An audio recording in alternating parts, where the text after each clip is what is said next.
Halo, assalamualaikum warahmatullahi wabarakatuh. Di pagi hari ini saya lagi melakukan pembongkaran shockbreaker Skywave ya.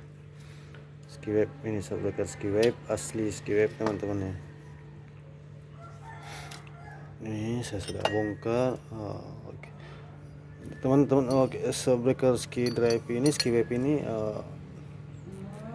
sangat bagus ya kualitasnya. Tahan lama dan sangat-sangat bagus ya. Makanya dia lebih tahan ya. Shockbreaker Skywave ini mempunyai struktur shock hampir sama dengan Fiction ya, isi dalamnya Fiction ya. Sama dengan isi dalamnya Fiction, dia punya klep bawah, dia punya klep piston, dan dia punya klep bawah. Untuk klep ini untuk adalah klep ribbon ini, klep ribbon dan kompresi oli ada semua di sini. Oke, ini adalah pipa dalamnya. Shockbreaker ini mempunyai double pipa di dalam shock, dan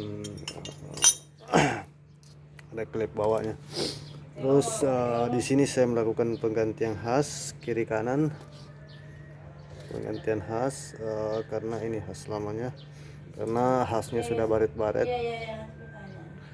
Oke, struktur shocknya sangat bagus, dan ini yang satu yang setelah saya pasang bagus banget.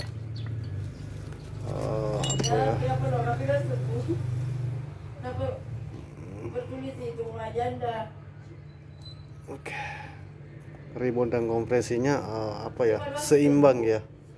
Jadi shockbreaker ini memang sangat nyaman dipakai. Pantas spare part Suzuki itu mahal-mahal ya teman-teman.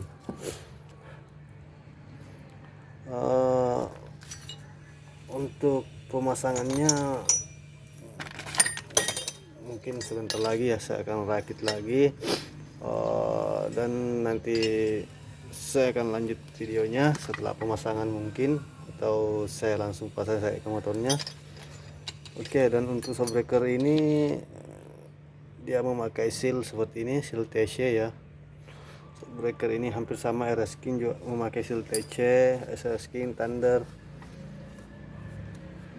juga seperti ini. Struktur shockbreakernya cuma saya belum pernah bongkar, tapi saya yakin kalau Suzuki itu mempunyai produksi yang sangat bagus. Oke, sekian video singkat tentang shockbreaker Skywave kali ini. Terima kasih yang sudah menonton. Assalamualaikum warahmatullahi wabarakatuh.